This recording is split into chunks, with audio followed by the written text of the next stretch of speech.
Hello everyone, good morning. आशा है आप सभी अच्छे होंगे और आपकी तैयारी भी अच्छी चल रही होगी। मेरा नाम दिवस द्विवेदी है और मैं घटना सूत्र की इस खूबसूरत पहल में आप सभी का स्वागत करता हूं। आज दिनांक 21 अप्रैल है और आज कौन कौन से आर्टिकल वेरियस न्यूज़पेपर में आए हैं उन्हें हम यहाँ पर कवर करने का प्रयास करेंगे। चाहे यूपीएससी एग्ज़ाम के दृष्टिकोण से आप देखें, चाहे स्टेट सिविल सर्विसेज एग्ज़ाम या राज्य लोक सेवा आयोग के दृष्टिकोण से देखें, तो जो आर्टिकल उन्हें हम यहाँ पर चर्चा करेंगे। तो कौन कौन से आर्टिकल उनमें अगर हम नज़र डालें तो पहला आर्टिकल जो बात करेगा ज्ञान संपन्न युवा शक्ति के बारे में, कि जो यूथ के लिए ज्ञान संपत्ति का क्या आवश्यकता है, स्किल्स की क्या आवश्यकता है, क्या करंट डाटा है, उसके बारे में हम देखेंगे। क्योंकि अभी जो केंद्रीय मंत्री सर्बानंद सोनोवाल ने एक 20वें स्थापना दिवस समारोह में एक स्टेटमेंट दिया और एक बयान आया, जिसके बाद ये आर्टिकल चर्चा में आया। दूसरा आर्टिकल बात करें खाद्य मुद्रास्फीति में नरमी क्यों आ रही है। तो अभी आप देखेंगे कि जो लानीना की सिचुएशन दिख रही है, जिस वजह से खाद्य मुद्रा जो स्फीति है उसमें नरमी दिखाई दे रही है। तो एल नीनो लानीना क्या सिचुएशन होती है, भारतीय कृषि पर क्या प्रभाव पड़ता है, उसको जानेंगे। तीसरा आर्टिकल बात करेगा 2 चीते पहुँचे मध्य प्रदेश में नए आवास स्थल। तो आपको पता है कि जो चीता पुनर्आवासन योजना चल रही है, जिसमें कुनो पालनपुर में सबसे पहले चीतों को लाया गया था नामीबिया से, उसके बाद अभी गांधी सागर जो अभ्यारण्य मध्य प्रदेश में स्थित है वहाँ पर ले जाने का प्रयास है। तो उसके संबंध में आर्टिकल है। अगला आर्टिकल सिविल सेवा दिवस से संबंधित है कि स्टील फ्रेम क्यों बोला जाता है ब्यूरोक्रेसी को। कुछ हम केस स्टडी भी देखेंगे कि ब्यूरोक्रेसी ने किस तरह से भारतीय लोकतंत्र को मजबूती प्रदान करने में अपना योगदान दिया है। साथ ही अगला आर्टिकल बात करेगा इलेक्ट्रॉनिक निर्माण में। आपको पता है कि सरकार की PIL product link incentive scheme चल रही है, जिसमें सरकार मेक इन इंडिया प्रोडक्ट को बढ़ावा देने के लिए साथ साथ भारत में विनिर्माण पैदा हो या वस्तुओं का विनिर्माण हो, इस दिशा में प्रयास कर रही है। उससे संबंधित डाटा है। फिर वैज्ञानिकों ने खोजा विषैली पेरिवॉक्साइड सौर कोशिकाओं को पुनर्चक्रित करने का हरित तरीका, तो इसके बारे में देखेंगे। साथ ही साथ डेजर्ट फ्लैग वायुसेना का अभ्यास चल रहा है, तो उसमें कौन कौन से अन्य सैन्य अभ्यास है उसको भी चर्चा करेंगे। मशीन युग में कार्य अगर आप देखें, AI युग में किस तरह से अगर आप देखें उसका एम्प्लॉयमेंट पे क्या इम्पैक्ट हो रहा है, किस तरह से लोग एक तरफ तो सीख रहे हैं, दूसरी तरफ कहीं ना कहीं बेरोजगारी भी की इससे बढ़ती है, या जो उसके संबंध में जो डाटा है जो इस आर्टिकल में आया था उसको देखेंगे। संघीय संतुलन के बारे में समझेंगे कि अभी राज्य तमिलनाडु और जो केंद्र सरकार है उसमें जो राज्यपाल की जो भूमिका को लेकर जो विवाद रहे हैं उसके संबंध में क्या न्यूज़ है, क्या अपडेट्स हैं, उसको जानेंगे समझेंगे। अगला आर्टिकल, लास्ट आर्टिकल बात करके लू के बारे में, कि आप देखेंगे कि लू की वजह से क्या समस्या हो रही है, जो अगर आप हीट वेव देखें वह क्या है उसके बारे में जानेंगे। तो बिना किसी देरी किए हम स्टार्ट करते हैं और बात करते हैं आज पहले आर्टिकल की, जो है ज्ञान संपन्न युवा शक्ति विकसित भारत की कुंजी। तो केंद्रीय मंत्री सर्बानंद सोनोवाल ने श्री राम एकेडमी पथशाला में 20वें स्थापना दिवस समारोह में विद्यार्थियों को संबोधित किया और उन्होंने विकसित भारत परिकल्पना को साकार करने के लिए विद्यार्थियों की ज्ञान नवाचार की भूमिका को रेखांकित किया। साथ ही भारत द्वारा युवाओं को सशक्त बनाने हेतु संचालित कार्यक्रमों की जानकारी दी। अगर आप बात करें भारत में, तो भारत में अगर आप बात करेंगे तो आप पाएंगे लगभग 65% की जो आबादी है वो 35 वर्ष से कम आयु वाले लोग भारत में रहते हैं। अब भारत का जो लक्ष्य अगर आप देखेंगे 2047 तक भारत का लक्ष्य है कि विकसित भारत बनना, विकसित भारत बनना। अब विकसित भारत का निर्माण बिना युवाओं के योगदान के नहीं हो सकता, और उस विकसित भारत के निर्माण में अगर आप देखें ज्ञान हो, नवाचार हो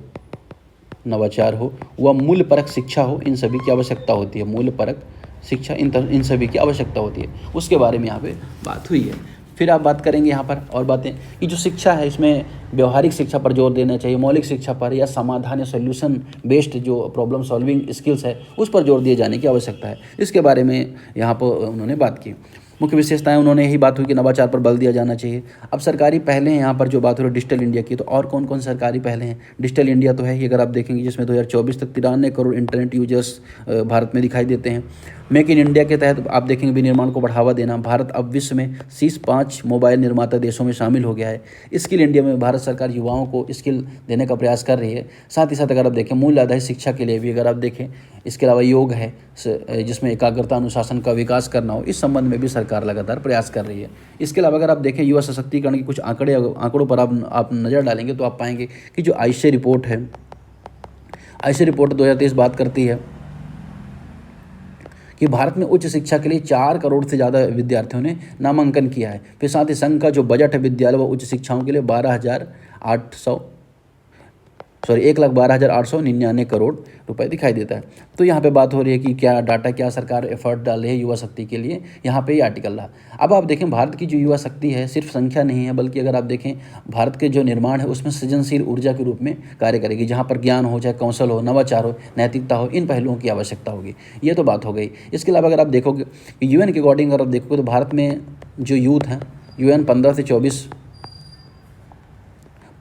वर्ष के बारे में बात हो रही है। और भारत में अगर आप देखें तो 65% से जो लोग हैं, मैंने आपको बताया कि 35 वर्ष से कम आयु के हैं, जिसमें से अगर आप देखो कि जो 15 से 29 वर्ष की आयु में लगभग 28% या 27.2% के आसपास लोग हैं। और ये एनएसओ का डाटा है, ठीक है, जो बात करता है कि लगभग इतने % लोग युवा हैं।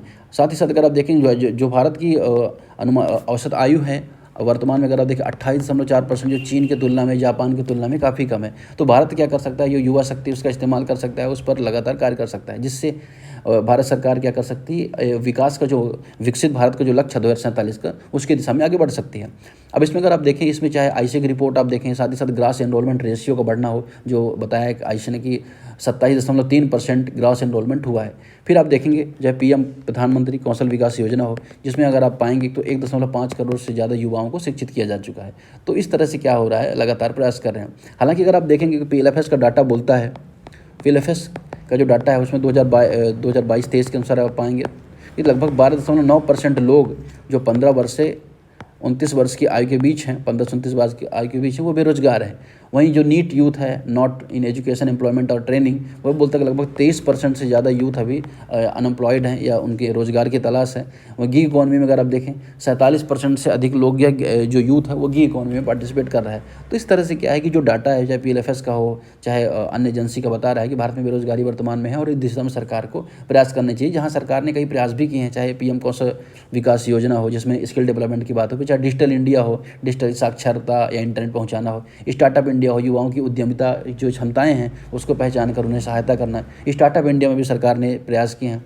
फिर आप देखेंगे सरकार की नेशनल यूथ पॉलिसी, अगर आप बात करें नेशनल यूथ पॉलिसी के बारे में अगर बात करें तो नेशनल यूथ पॉलिसी 2014 था, जिसमें अगर देखें 5 क्षेत्रों पर सरकार का फोकस है, शिक्षा है, रोजगार है, स्वास्थ्य, खेल, सहभागिता। तो 5 क्षेत्रों पर सरकार नेशनल यूथ पॉलिसी में भी फोकस कर रही है। इस तरह से अगर आप देखेंगे सरकार लगभग हर दिशाओं में प्रयास कर रही है। यूथ इन पार्लियामेंट का चाहे आयोजन हो, ग्लोबल यूथ डेवलपमेंट इंडेक्स में अगर आप देखें भारत की जो रैंकिंग है वर्तमान में 122 है, इसको भी सुधारने की दिशा में लगातार प्रयास हो रहे हैं। तो ये तो आर्टिकल था यूथ से संबंधित डाटा को लेकर।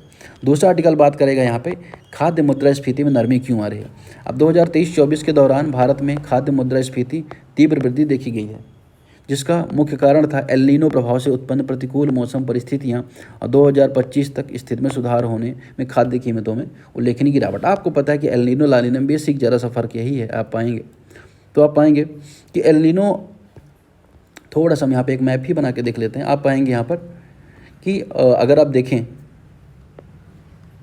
ये यहाँ पे साउथ अमेरिका है ना, और यहाँ पर आप पाएंगे प्रशांत महासागर है, और यहाँ पर आप पाएंगे ऑस्ट्रेलिया। यहाँ पर हिंद महासागर, ठीक है, यहाँ पे इंडिया है और ये सारी यहाँ पे कंट्रीज हैं। तो आप पाएंगे कि जब यहाँ पर तापमान ज़्यादा हो जाता है ना, तापमान ज़्यादा हो जाता है तो जो हवाओं का जो प्रेशर है, दाब निम्न हो जाता है, तो जो हवाएं इधर की तरफ चलने लगती हैं, ठीक है। और इससे एक एल नीनो का प्रभाव यह होता है कि भारत में जो मानसून है वो कमज़ोर पड़ जाता है और बारिश की संभावना नहीं रहती, ठीक है। अब ये क्या होता है, नकारात्मक स्थिति होती है भारत के दृष्टिकोण से देखें, या तो यहाँ पे जो कंट्रीज़ हैं हिंद महासागर संबंधित उनमें। लेकिन ला नीना की स्थिति क्या होती है कि हिंद महासागर में आप देखेंगे कि तापमान ज़्यादा होता है, दाब कम होता है, यहाँ पे ऐसी परिस्थिति नहीं होती, तो मानसून बेहतर की संभावना होती है। तो ला नीना में बेसिकली यही सिचुएशन होती है। वर्तमान में यही सिचुएशन की वजह से देखा जा रहा है। 2023-24 में अगर आप देखें एल नीनो की सिचुएशन थी, जहाँ से खाद्य मुद्रास्फीति बढ़ गई थी, क्योंकि वर्षा नहीं होगी तो उसका कृषि पर नकारात्मक प्रभाव पड़ेगा। तो ये तो बात थी वहाँ पे। अब अगर आप बात करें कि इससे क्या होगा, देखिए मौसम अगर अच्छा रहता है तो जाहिर सी बात है कि जो खाद्य संबंधी वस्तुएं हैं उनका उत्पादन बेहतर होगा और उन पर महंगाई भी उनकी महंगाई में भी कमी आएगी। खाद्य मुद्रास्फीति के बारे में बात करें, खाद्य वस्तुओं की कीमतों में वृद्धि की दर जो सीधे तौर पर घरेलू खर्च, व्यापक अर्थव्यवस्था को प्रभावित करती है। अब अगर आप देखें वर्तमान में तो ये कारण है कि साथ ही साथ अगर आप देखेंगे और क्या कारण है सर, साथ ही साथ अगर आप देखेंगे कि जो सरकारी भंडार हैं, अगर आप देखोगे सरकारी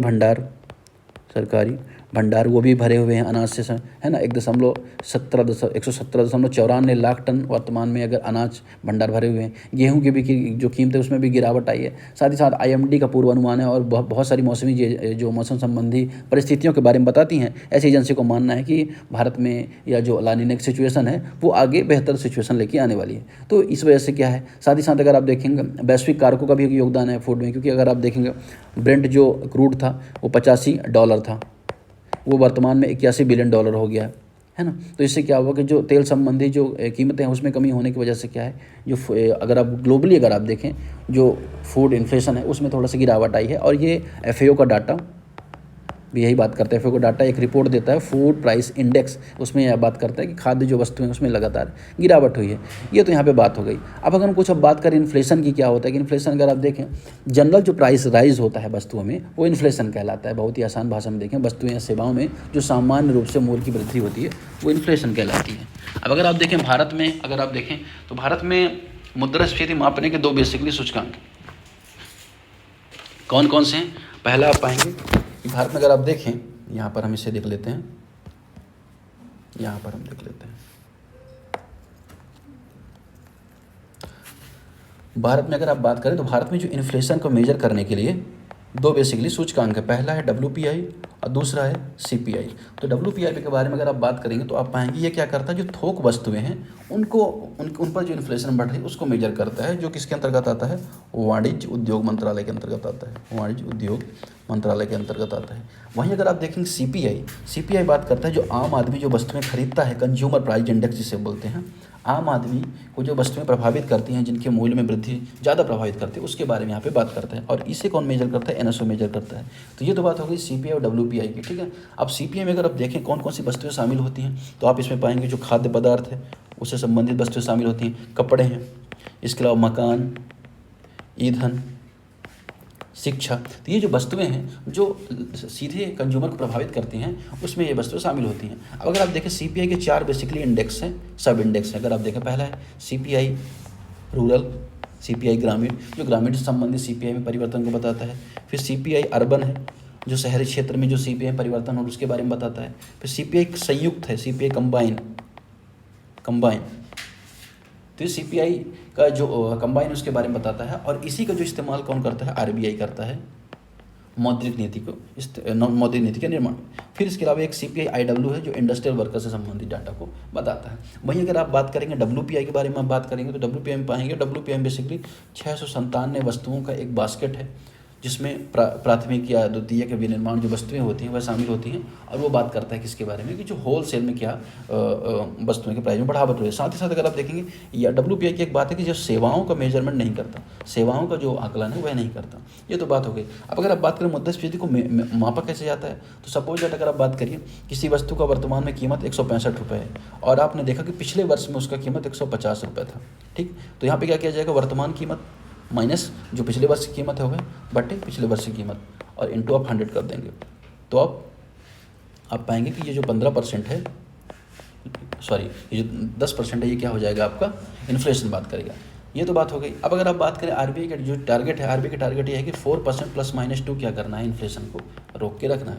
और FRBM के बारे में आपने सुना होता है, physical responsibility and budget management, जिसके बाद अगर आप देखेंगे सरकार ने मुद्रास्फीति को नियंत्रित करने का लक्ष्य रखा था, उसमें यह टारगेट लिया गया था। तो यहाँ पे तो ये बात हो गई, इसलिए यहाँ पे मुद्रास्फीति के बारे में थोड़ा सा हमने कलेक्टिवली पढ़ लिया। अगला आर्टिकल किसके बारे में बात करेगा, अगला आर्टिकल बात करेगा 2 चीते पहुँचे मध्य प्रदेश में नए आवास में। तो आपको पता है कि जो चीते संबंधी भारत सरकार योजना बना रही है, 1952 में आपको पता है कि 1952 में चीते भारत से विलुप्त हो गए थे। भारत सरकार ने पिछले साल ही नामीबिया से चीतों को भारत बुलाएगा और कुनो राष्ट्रीय उद्यान है मध्य प्रदेश में, अगर आप देखें वहाँ पर चीतों को रीलोकेट किया गया। अब अगर चीतों को रीलोकेट करने के बाद अगर आप देखेंगे कुछ समस्या आई, जैसे बहुत सारे चीतों की मृत्यु भी होगी, तो ऐसा सोचा गया कि कहीं और भी कुछ ऐसे स्थान में चीतों को रखा जाए। तो गांधी सागर वन्य जीव अभ्यारण्य जो मध्य प्रदेश में ही है, नीमच या मंदसौर में, अगर आप देखें इसकी लोकेशन अगर आप देखें तो मध्य प्रदेश का अगर ये मैप अगर आप देखे होंगे तो ये जो एरिया है यहाँ पर नीमच या मंदसौर है, और जो अपनी पश्चिमी से गुजरात से साझा करता है यहाँ पर। तो वहाँ पर अगर आप देखेंगे, वहाँ पर जो गांधी सागर अभ्यारण्य है उस जगह पर क्या किए जा रहे हैं, उस अभ्यारण्य पर चीतों को रिलोकेट किया जा रहा है। अब बात यहाँ पे करेंगे वही बात हो रही है जो जिसके बारे में मैंने यहाँ बात की। सितंबर 2022 में नामीबिया से 8 चीते लाए गए थे। फिर बात हो रही फरवरी 2023 में दक्षिण अफ्रीका से 12 चीतों का दूसरा दल भी आया था। इस परियोजना का उद्देश्य भारत में एक जीवित आबादी का जो स्थापित करने से पारिस्थितिकी जो संतुलन है वह जैव विविधता को बहाल किया जा सके। ये बात हो गई किसके बारे में, चीतों के बारे में। अब अगर आप बात करें कि भारत में जो चीता विलुप्त हो गया, उसके अलावा कौन कौन सी प्रजातियाँ भारत में खतरे में हैं, कौन कौन सी जो जीव हैं भारत में खतरे में हैं। तो सबसे पहले आप बात करेंगे IUCN की। IUCN क्या है? International union for conservation of nature. ये बेसिकली अगर आप देखें प्रकृति के संरक्षण संबंधित एक संस्था है जिसकी स्थापना 1948 में की गई थी और इसका जो मुख्यालय है ग्लांड या स्विट्जरलैंड में है। अब ये क्या करता है कि वैश्विक स्तर पर जो प्रजातियां हैं उनका जो डाटा का आकलन करता है कि इन प्रजातियों की सिचुएशन क्या है, कितनी विलुप्त हो चुकी हैं, कितनी खतरे में हैं, और इसका डाटा सरकार को भी साझा करता है, साथ ही साथ खुद भी रखता है और उसके संबंध में प्रयास करता है। और इसके बारे में अगर देखें तो इसने बेसिकली 9 कैटेगरी इसके पास हैं, 9 श्रेणियाँ इसने जीव के संदर्भ में जाहिर की, जिसमें अगर आप देखें एक्सटिंक्ट है, विलुप्त है। फिर अगर आप देखें एक्सटिंक्ट फ्रॉम वाइल्ड लाइफ है, जो वाइल्ड लाइफ से विलुप्त हो। फिर क्रिटिकल इंडेंजर्ड है, जो बहुत ज़्यादा गंभीर खतरे में है। साथ ही साथ इंडेंजर्ड है, इंडेंजर्ड के अलावा वल्नरेबल है, इसके अलावा नियर थ्रेटन है, एंटी है ना, लिस्ट कंसर्न है, कम चिंता वाली। तो इस तरह से 9 कैटेगरी टोटली बताता है। भारत के संदर्भ में अगर आप देखेंगे तो भारत में कुछ इंपॉर्टेंट जाति हैं जिनके बारे में आपको जानना जरूरी है, कौन कौन सी किस कैटेगरी में आते हैं। तो बंगाल टाइगर के बारे में अगर आप देखें तो बंगाल टाइगर इंडेंजर्ड कैटेगरी में आता है। वहीं अगर आप देखेंगे हाथी भी इंडेंजर्ड कैटेगरी में आता है। फिर आप देखेंगे जो गंगा डॉल्फिन है, सूसू जिसे बोला जाता है, वह भी इंडेंजर्ड कैटेगरी में आती है। फिर हिम तेंदुआ है, अगर आप देखें, अब हिम तेंदुआ इस लेपर्ड की बात करें, ये वल्नरेबल में आता है या सुभेद्य में आता है।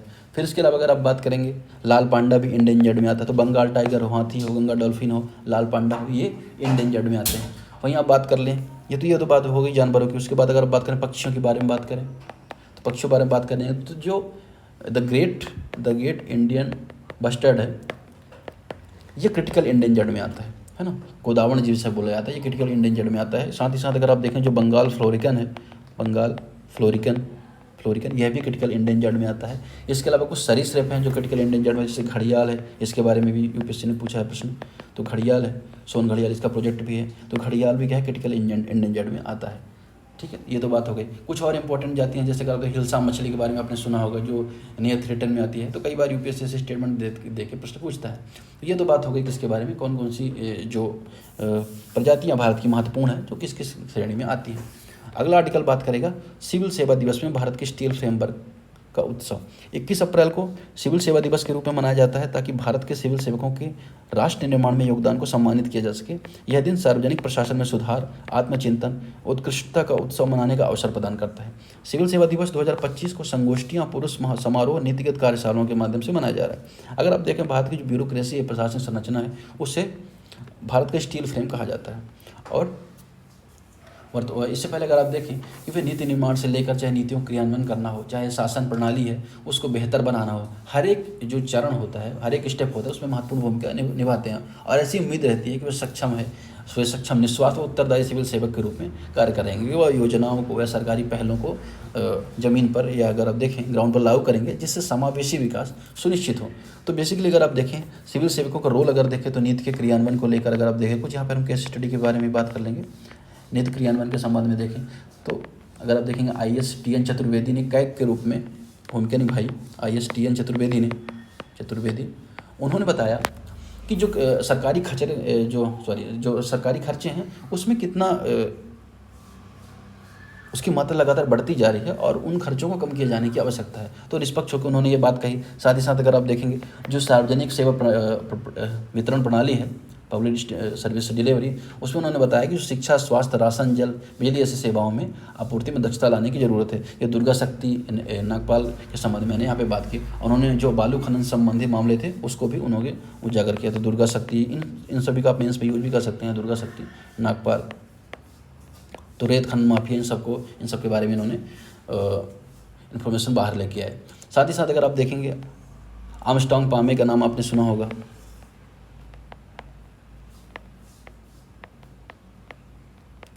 इन्होंने बेसिकली सरकार के बिना सहायता के मणिपुर में पीपल्स रोड का निर्माण किया।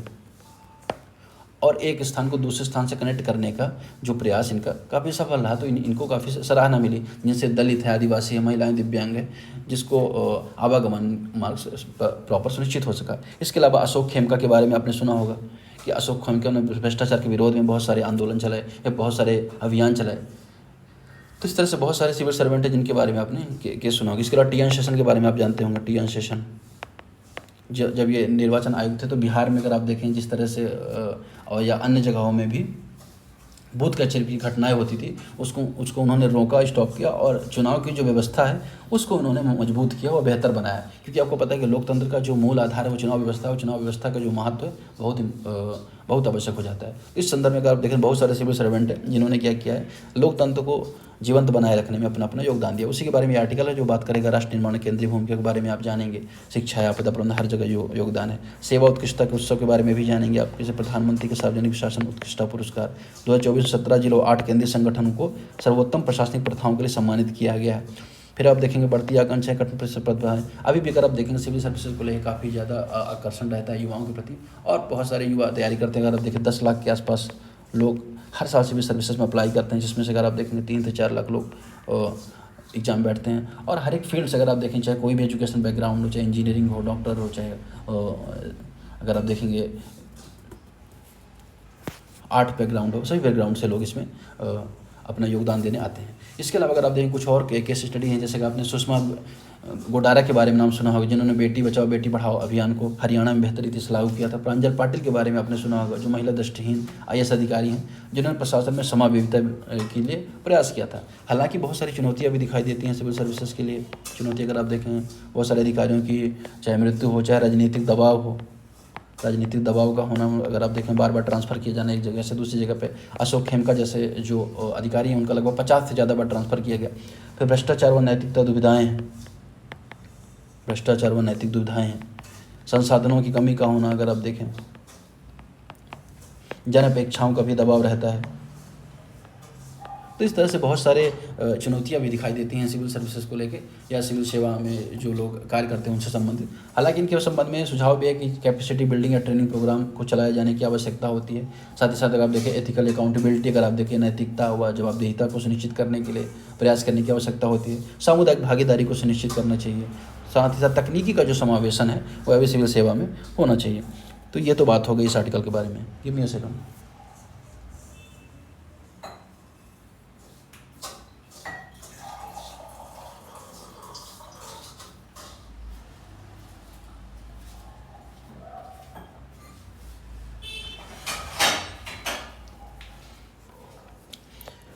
तो अगला आर्टिकल बात करेगा इलेक्ट्रॉनिक निर्माण में स्थानीय मूल्य संवर्धन को गहराने की भारत की रणनीति। अगर आप देखें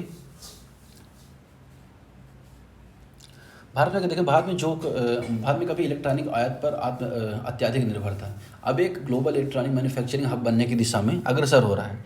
अब भारत को बेसिकली अगर देखें तो आर्थिक उदारी को लागू करने के बावजूद अगर आप देखें 15 से 18% ही मैन्युफैक्चरिंग जो सेक्टर है उसका कंट्रीब्यूशन देश की इकोनॉमी में हो पाया था। लेकिन सरकार इस दिशा में लगातार प्रयास कर रही थी। भारत सीधे प्राथमिक क्षेत्र से तृतीय क्षेत्र में शिफ्ट हो गया, जहाँ पर अगर आप देखेंगे सेवा क्षेत्र में भारत 57% 55% के आसपास जो आर्थिक अर्थव्यवस्था उसमें हिस्सेदारी रखता है, वहीं रोजगार में भी रखता है। वर्तमान में सरकार का प्रयास है कि जिस तरह से चाइना को लेकर जो सेंटिमेंट्स बने हुए हैं विश्व में, उसका फायदा भारत को भी, अर्थव्यवस्था को उठे और भारत में मैन्युफैक्चरिंग यूनिट्स को इस्टेब्लिश किया जा सके। इसलिए सरकार बहुत सारे प्रयास भी कर रही है। अगर आपने देखा होगा make in India, startup India, stand up India, साथ ही साथ एक स्कीम है सरकार ने बहुत महत्वपूर्ण प्रोडक्ट लिंक इंसेंटिव स्कीम भी सरकार ने चलाई है। उससे संबंधित यहाँ पे बात है कि भारत अब आयातित इलेक्ट्रॉनिक पुर्जों विशेषकर चीन से निर्भरता को कम करने के लिए घरेलू मूल्य संवर्धन पर ध्यान केंद्रित कर रहा है। साथ ही सरकार इलेक्ट्रॉनिक उत्पादन से जुड़ी प्रोत्साहन योजनाओं को सशक्त बनाकर इस लक्ष्य को प्राप्त करने की दिशा में कार्य कर रही है। तो इसलिए यहाँ पे ये बात हो रही है।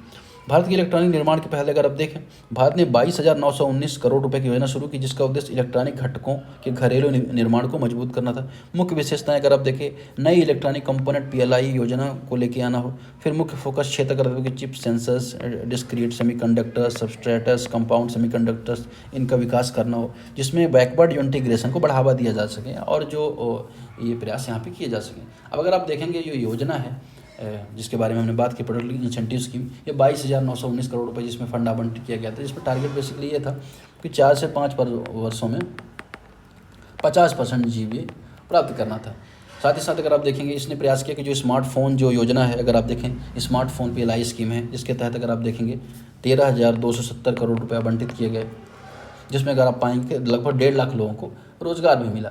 तो ये तो बात हो गई। एप्पल, सैमसंग जैसी कंपनी ने भारत में मैन्युफैक्चरिंग यूनिट इस्टेब्लिश किए और रिसेंटली अगर आप देखें तो एप्पल के बहुत सारे फ़ोन अभी US को एक्सपोर्ट किए गए हैं। तो ये तो बात हो गई कहीं ना कहीं जो इसकी सफलता को दर्शाती है।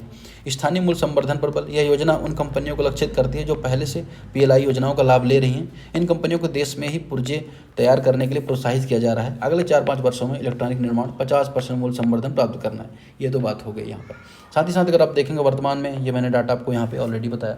रणनीतिक महत्व अगर आप देखें कि भारत अगर आयात वैश्विक निर्यातक के रूप में स्थापित होता है तो भारत का जो कद है वो भी बढ़ेगा। वर्तमान में अगर आप देखें 2.7% के आसपास ही वैश्विक जो व्यापार भागीदारी भारत की है। इसको हम बढ़ाने के लिए जो मैन्युफैक्चरिंग सेक्टर है या द्वितीय क्षेत्र है, इसका बहुत ही अहम योगदान है। इसको यहाँ पर ध्यान रखने की आवश्यकता है। साथ ही साथ मैंने आपको बेरोजगारी संबंधित डाटा भी दी, जिसमें आपको पता चला कि भारत में अगर आप देखें लगभग 65% के आसपास की जो आबादी है युवा है, और इस युवा आबादी को अगर हम देखें द्वितीय क्षेत्र में रोजगार देते हैं, स्किल्स देते हैं या एजुकेशन को इंडस्ट्री के साथ लिंक करके ऐसा करिकुलम तैयार करते हैं, तो इन युवाओं को भी रोजगार दिया जा सकेगा, जिससे अगर आप देखें जो 2047 तक भारत का विकसित भारत का बनने का लक्ष्य है उसको भी प्राप्त किया जा सकता है। ये बात हो गई। अगर हालांकि इसकी बहुत सारी चुनौतियां अगर आप देखें भारत में, अगर अभी भी अगर आप देखोगे हाईटेक कंपोनेंट है उसमें बहुत सारी कमी है, गवर्नमेंट क्लियरेंस में समस्याएं आती हैं। फिर ग्लोबल जो प्लेयर्स हैं वो बहुत ही एडवांस चल रहे हैं, चाहे चाइना हो चाहे वियतनाम हो।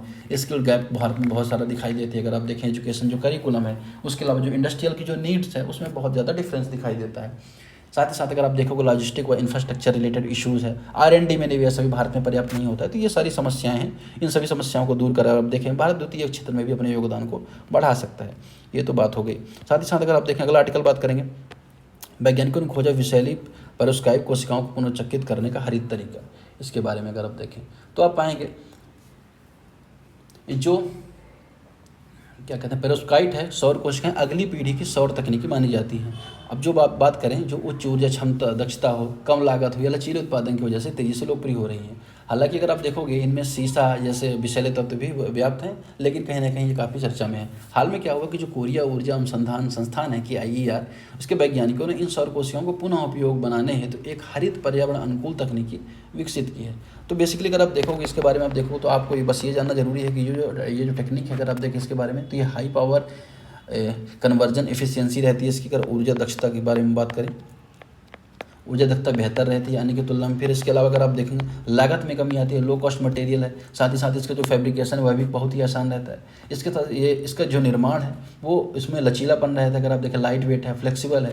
हालांकि कुछ समस्याएं भी आती हैं जैसे टॉक्सिक लेड जैसे कंटेंट भी इसमें है, लेकिन इसको आसानी से या तो इसको प्रयास करके इसको दूर किया जा सकता है। अब अगर आप देखें इस जो नई पुनर्चक्र तकनीक है इसमें अगर आप देखें इसकी कुछ विशेषताएं के बारे में अगर आप बात करें कि नॉन टॉक्सिक सॉल्वेंट है। वैज्ञानिकों ने एक हल्का नॉन टॉक्सिक विलायक का प्रयोग किया है इसमें, जिसमें पेरोस्काइट परतें सुरक्षित रूप से अलग की जा सकती हैं। साथ ही साथ अगर आप देखोगे जो एनर्जी है ये कोशिकाओं में 85% मूल दक्षता भी बनाए रखने का प्रयास किया गया है। ठीक है, सर्कुलर इकोनॉमी को बढ़ावा देने के लिए इस आर्टिकल को यहाँ पे लाया गया है। तो ठीक है, इस बारे में आप यहाँ पे देखेंगे समझेंगे। अगला आर्टिकल बात करेगा भारत में अभी क्या हो रहा है। भारतीय वायुसेना ने UAE में मल्टीनेशनल अभ्यास डेजर्ट फ्लैग 10 में भाग लिया। अब भारतीय वायुसेना IAF की एक टीम संयुक्त अरब अमीरात पहुंची, वहाँ डेजर्ट फ्लैग जो अभ्यास है उसमें भाग लिया। तो ये जानना जरूरी है कि कौन सा अभ्यास किसके साथ होता है, UAE के साथ होता है। UAE की लोकेशन भी आपको पता होनी चाहिए। अगर आप देखें जो फारस की खाड़ी उसके बारे में अगर आप देखेंगे तो इस लोकेशन में UAE है। ठीक है, यहाँ पे फारस की खाड़ी है, यहाँ पे ईरान है, यहाँ पे अरब सागर है। तो ये जो रूट है यहाँ पे UAE पड़ता है। तो भारत ने अभी क्या किया है वहाँ पे भाग लिया। इसके अलावा अगर आप देखें कुछ प्रमुख जो सैन्य अभ्यास है, इंद्र हो US भारत और रशिया के साथ होता है। मैत्री है जहाँ पर थाईलैंड और भारत के साथ है। सूर्य किरण नेपाल और भारत के साथ। हैंड इन हैंड भारत चीन के साथ होता है। प्रबल दोस्तक है जो कजाकिस्तान का होता है। नोमैटिक एलिफेंट मंगोलिया के साथ भारत का है। खंजर किर्गिस्तान के साथ है। साथ ही साथ खान क्वेस्ट मंगोलिया के साथ है। साथ ही साथ अगर मित्र शक्ति है श्रीलंका के साथ है। अजय योद्धा UK के साथ है। युद्ध अभ्यास US के साथ। वज्रपहार US के साथ। एक्वोबरिन मालवीर के साथ, मालदीव के साथ। और संप्रीति जो है बांग्लादेश के साथ। तो इस तरह से बहुत सारे सैन्य अभ्यास होते हैं जिनका बेसिकली योगदान यही होता है कि खराब सिचुएशन में, चाहे अगर आप देखें